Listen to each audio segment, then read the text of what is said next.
የሃምበርቾ ኢኮቱሪዝም ስፍራ የራስ ጸጋ በራስ አቅም አልምቶ የመጠቀም ማሳያ ነው አለ የሃምበርቾ ኢኮቱሪዝም ጽሕፈት ቤት። በፌዴራል ጠቅላይ ሚኒስትር ዶክተር አብይ አህመድ ሀሳብ አመንጭነት መዳረሻው ዳግም 777 ደረጃዎች የተከናወኑለት ነው። ስፍራውን ፋና ሚዲያ ኮርፖሬሽንን ጨምሮ የተለያዩ የመገናኛ ብዙሃን ባለሙያዎች ጎብኝተውታል። ከስፍራው ተጨማሪ መረጃ ላይ ደርሰን ባልደረባችን ሰለሞን በየነ በቀጥታ መስመራችን ላይ ነው። ከሱ ጋር ቆይታ እናደርጋለን። ሰለሞን እንደምን አለ? ስለ ስፍራው የቱሪስት መስህብነትና ዳግም የለማበትን መንገድ ጨምሮ ያሉን መረጃዎች መቀጠል ትችላለን።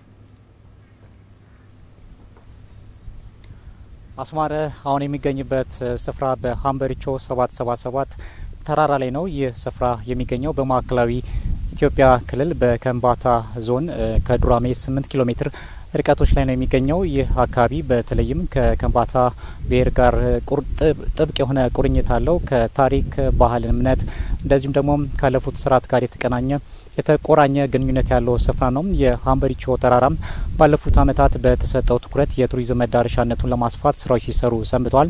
እንግዲህ በመጀመሪያ በ2012 ዓ.ም ነበረ 777 ደረጃ በዚህ ተራራዎች ላይ የተከናወነበት።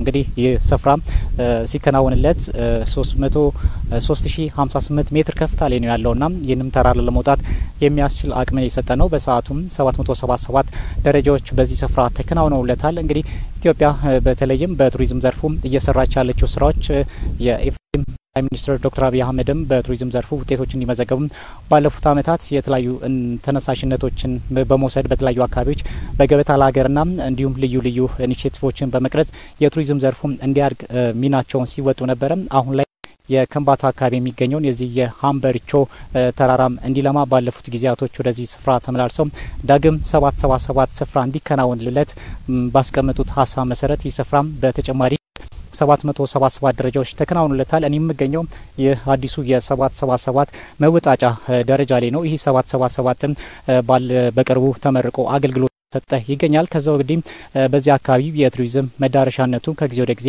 እየጨመረ መምጣቱን ከዚሁ ከሃምበርቾ 777 የኢኮ ቱሪዝም ጽሕፈት ቤት ያገኘ ነው መረጃ ያመላክታል። በዚህ ስፍራ እንግዲህ የተለያዩ የባህል፣ የእምነት እንደዚሁም ደግሞ ከከምባታ ሕዝብ ጋር ያለውን ቁርኝነት የሚያሳዩ በርካታ ምልክቶች እዚህ አካባቢ አሉ። በተለይም በየአካባቢው ማረፊያዎች አሉት።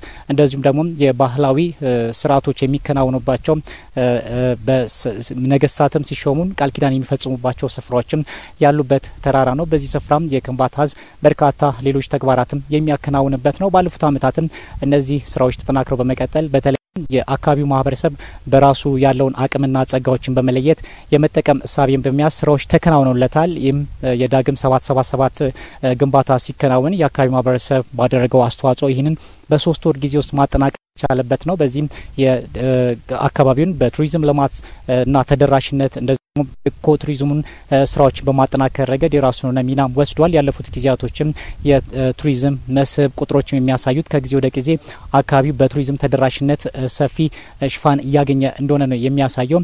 ይህም ባለፉት ጊዜያቶች ከፍተኛ የሆነ ውጤቶችን እያመጣ ይገኛል። በተለይም ይህ የከምባታ ዞን ያሉትን ተፈጥሯዊ ጸጋዎች እንደዚሁም ደግሞ ሰው ሰራሽ አቅሞችን ሰው ሰራሽ ስራዎችን በማከናወን ጭምር ያሉትን ጸጋዎች በጥቂት ስኬትና ጥረቶች ከፍ ወዳለ ደረጃ ማድረስ የተቻለበት ነው። ይህም እንደ አጠቃላይ እንደ ሀገር የቱሪዝም ዘርፉን በማሳደግ ረገድ የራሱን ሚናም እንደሚጫወት ነው የሚታሰበው።